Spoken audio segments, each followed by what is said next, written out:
Salve família vascaína, voltamos com o nosso canal Vamos Vasco. Meus amigos, como a maioria de vocês já devem saber, o Luxemburgo não é mais o técnico do Vasco. O Vasco já corre atrás aí de um novo comandante para dirigir a equipe na Série B. Só que o Vasco ainda tem esperanças de uma permanência na Série A. Vamos trazer essas informações aqui. O Vasco que joga hoje contra o Goiás às 9h30 da noite, fazendo a sua despedida melancólica aí na Série A, né? Caindo para a Série B, já foi rebaixado e hoje tenta vencer aí, porque a diretoria tá pedindo para os jogadores darem a vida nesse jogo contra o Goiás, porque pode ter esperança de uma anulação da partida contra o Inter. Bem, vamos falar aqui de 3 jogadores que estão muito próximos de deixar o Vasco a qualquer momento. Bom, pessoal, já peço para você deixar o seu like, se inscrever aí no canal para fortalecer demais, é muito fácil. Só clicar embaixo no inscreva-se e também ativa o sininho para você ficar por dentro de todas as notícias do Vascão, porque como eu sempre venho falando aqui nos vídeos, agora vai chover de notícias, muitas notícias. Essa semana já começou bastante agitada com a saída do Luxemburgo, com outras coisas e que podem acontecer no Vasco, possivelmente saída do Cano e do Benítez. E ative o sininho e se inscreve para você não perder nada.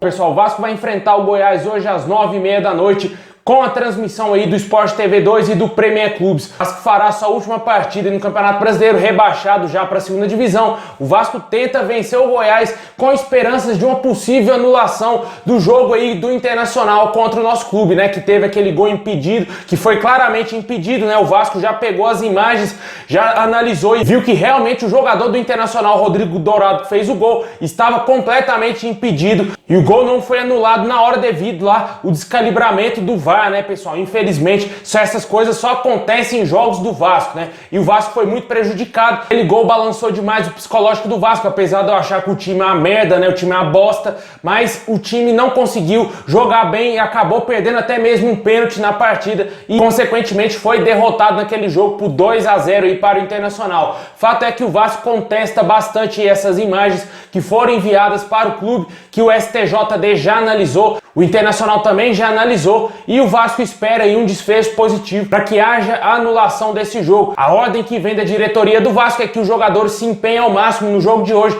para vencer o Goiás, para esperar aí possivelmente esse resultado e quem sabe o Vasco ainda tem uma oportunidade de permanecer na primeira divisão. Eu não acredito muito nisso porque eu até falei isso aqui no vídeo de ontem, né? Pra mim ninguém ajuda o Vasco, cara. Nunca vi CBF, VAR, nem ninguém ajudar o Vasco. Sempre prejudicando o Vasco. Não sei se isso vai dar certo. Na minha opinião, eu ainda acredito que isso vai terminar em pizza, mas lógico, torço bastante para que seja anulada a partida, porque o gol foi completamente irregular, não foi válido, com certeza tem que ser feito aí um novo jogo e tomara que isso aconteça e quem sabe um milagre aconteça, o Vasco passe, quem sabe ter voz aí dentro da CBF e consiga a anulação desse jogo, o que eu ainda acho bem difícil. Deixa nos comentários se você acredita aí nessa anulação dessa partida, se você já dá o Vasco como rebaixado. Fato é de que o Vasco não jogou absolutamente nada no campeonato inteiro e agora quer tentar aí na justiça e tentar anular um jogo que possivelmente ele pode jogar com o Internacional de novo e perder de novo. O Vasco será rebaixado 2 vezes no Campeonato Brasileiro. O melhor cenário para o Vasco enfrentar o Internacional hoje seria aí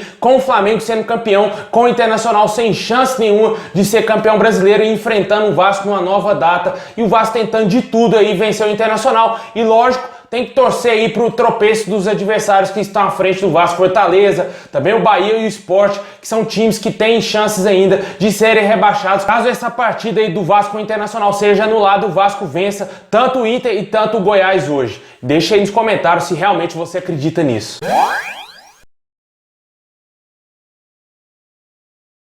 Mas vamos voltar para a realidade, né? A realidade do Vasco hoje é a Série B, o Vasco está rebaixado para a Série B e já começa aí a fazer planejamentos, fazer aí mudanças no elenco do Vasco. 3 jogadores estão muito próximos de deixar o Vasco. Um a gente já falou dele aqui há alguns dias, né? O Gustavo Torres, colombiano, deverá ser devolvido e a qualquer momento para o Atlético Nacional da Colômbia, o clube do jogador, né? O jogador veio só a passeio aqui no Rio de Janeiro, conheceu o Adriano Imperador, né? Em farra, não jogou absolutamente nada, não fez nenhum gol com a camisa do Vasco em 12 jogos e deverá ser devolvido para o seu time colombiano. Outros jogadores também deverão ser devolvidos aos seus clubes. O lateral esquerdo, Neto Borges, Boys, que pertence ao Genk da Bélgica, deverá voltar lá para o clube belga para jogar no futebol europeu, e o Vasco não tem intenção nenhuma de comprar esse jogador em definitivo, jogador fraquíssimo. Até hoje eu não entendi o critério dessa contratação do Zé do Táxi juntamente com o André Mazuco, porque eles que trouxeram essa bomba pro Vasco, que não joga absolutamente nada. Outro jogador que não joga nada, muito criticado, uma enganação total, que deverá ir embora do Vasco, é o seu Leonardo Gil, fraquíssimo, um dos piores jogadores que eu já vi vestir a camisa do Vasco.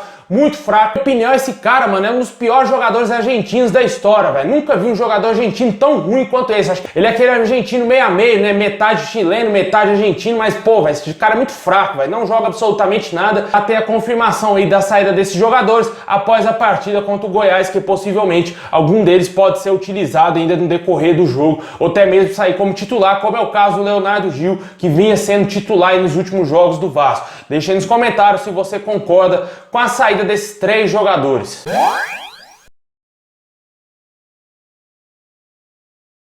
Bom, e para fechar, vamos falar aqui da indefinição do novo técnico do Vasco, né? Como todo mundo já deve saber, o Luxemburgo não é mais o treinador do Vasco. Ontem o Vasco comunicou oficialmente que ele comandará a equipe nesse jogo contra o Goiás, e após essa partida, a sair do Vasco. O Vasco que tenta aí já ir ao mercado buscar um novo nome. O Luxemburgo não conseguiu deixar a equipe na primeira divisão, e o acordo que ele fez com a diretoria do Vasco quando voltou para o nosso clube é de que ele não iria receber nada caso o Vasco fosse rebaixado, e que a meta dele era deixar o Vasco na primeira divisão nesses 12 jogos que ele ficou à frente do Vasco. Não conseguiu isso. A gente ainda não sabe se o Vasco terá uma oportunidade de ficar na primeira divisão, conforme a gente mencionou aqui a partida do Internacional, que pode ser anulada, mas tem que fazer aí o seu papel, vencer o Goiás hoje e torcer muito para que tenha um desfecho positivo para o Vasco, que eu acho bem complicado aqui de acontecer. Mas o Luxemburgo foi embora do Vasco, o Vasco já mira aí novos nomes. Vários nomes estão sendo especulados aí. As primeiras notícias que surgiram eram de que o Vasco queria um treinador com experiência em Série B para ajudar o Vasco a voltar para a primeira divisão. Mas ontem surgiu 2 nomes bastante fortes aí que poderiam vir treinar o Vasco. Um deles é o Fernando Diniz, esse aí da capa que você clicou no vídeo por causa dele. O Fernando Diniz é o nome que tem a maior aprovação do torcedor vascaíno. Na minha opinião, seria uma baita contratação, seria o técnico sim, o técnico para levantar o Vasco e colocar o Vasco na primeira divisão. No São Paulo ele teve muitos problemas, eu critico ele pelo trabalho dele no São Paulo, mas o São Paulo não tinha time, ele deixou o São Paulo lá na segunda, terceira colocação antes de ser demitido, e isso mostra que fez um bom trabalho, né? O Vasco, para você ter ideia, o Vasco ganhou do São Paulo e empatou, cara. O Vasco não perdeu pro São Paulo no Brasileiro, e por aí você vê que o time do São Paulo era bem abaixo, e ele conseguiu fazer um bom campeonato com o São Paulo, mas foi massacrado devido aí, claro, pela mídia paulista, né? Quem assiste jornais esportivos aí, ESPN, Fox Sports, extinta Fox Sports, e também aí Sport TV, sabe que o Fernando Diniz foi massacrado pelos jornalistas e acabou sendo demitido aí do São Paulo. Mas na minha opinião ele é um baita treinador, chegaria sim para fazer um Vasco que joga pra frente, pessoal. Coisa que a gente não vê no Vasco, meu amigo, desde os anos 2000, desde o início dos anos 2000, que a gente não vê o Vasco jogando pra frente, desde 2011, para ser mais exato aqui com o torcedor, porque a gente não vê o Vasco propondo o jogo, a gente não vê o Vasco querendo amassar realmente o adversário, ficando em cima do adversário. Mesmo sem ter peças, o Fernando Diniz é capaz de fazer jogador ruim jogar dessa maneira que ele pede. A gente viu no Fluminense, a gente viu no próprio São Paulo e principalmente no Audax, né, time que ele dirigiu muito bem aí no Campeonato Paulista alguns anos atrás,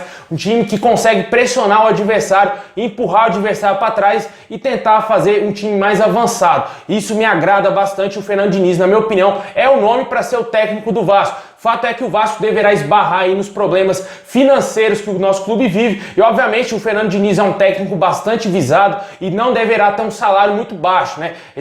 Na minha opinião, o Fernando Diniz deve ganhar em torno de 300 a 400 mil reais. Eu acho que é um salário altíssimo para o Vasco pagar para treinador, e vamos aguardar aí ver se vai ter um desfecho positivo. O Vasco também tem um ponto positivo nessa possível contratação do Fernando Diniz, que é o diretor executivo Alexandre Pássaro, que já trabalhou com o Diniz no São Paulo. Isso pode ser um ponto positivo realmente para o Vasco, caso tenha interesse em contratar o Fernando Diniz. Outros nomes foram especulados, né? O ex-treinador do Corinthians e do Atlético Paranaense, Thiago Nunes, também foi especulado no Vasco. Zé Ricardo, que já estava sendo especulado antes de Luxemburgo ser contratado, e agora volta à tona esse nome também sendo especulado no Vasco. e também o do Marcelo Cabo. Todos esses treinadores estão sendo especulados aí para assumir a vaga de novo técnico do Vasco no lugar do Luxemburgo. Também surgiu a remota possibilidade de o Maurício Copertino, né, que é o auxiliar do Luxemburgo, assumir o Vasco definitivamente e ser o novo comandante do nosso time. O Vasco não contratar o Fernando Diniz, me agrada sim essa possibilidade aí do Maurício Copertino assumir o Vasco, ficar aí no Vasco, porque realmente ele já conhece bem o elenco, conhece bem os jogadores e talvez teria aí um aval, com certeza, do elenco do Vascaíno para assumir o nosso time, como foi feito com o Ramon Menezes. Só quem não quis o Ramon Menezes foi o Alexandre Campelo e acabou demitindo ele. Deixe nos comentários quem você quer ver como novo técnico do Vasco. Eu já dei minha opinião. Na minha opinião, o Fernando Diniz é o melhor nome para assumir o Vasco. Bom, pessoal, é isso aí. Muito obrigado a todos vocês. Deixa o like, se inscreve no canal para fortalecer, ativa o sininho para você não perder nada. Tamo junto, saudação vascaína a todos. E lembrando que assim que acabar a partida, Vasco e Goiás vai ter pós-jogo aqui no nosso canal para ter esse fim melancólico do Vasco e quem sabe ainda com um pouco de esperanças da anulação do jogo contra o Internacional. É isso aí, pessoal. Forte abraço, saudação vascaína a todos.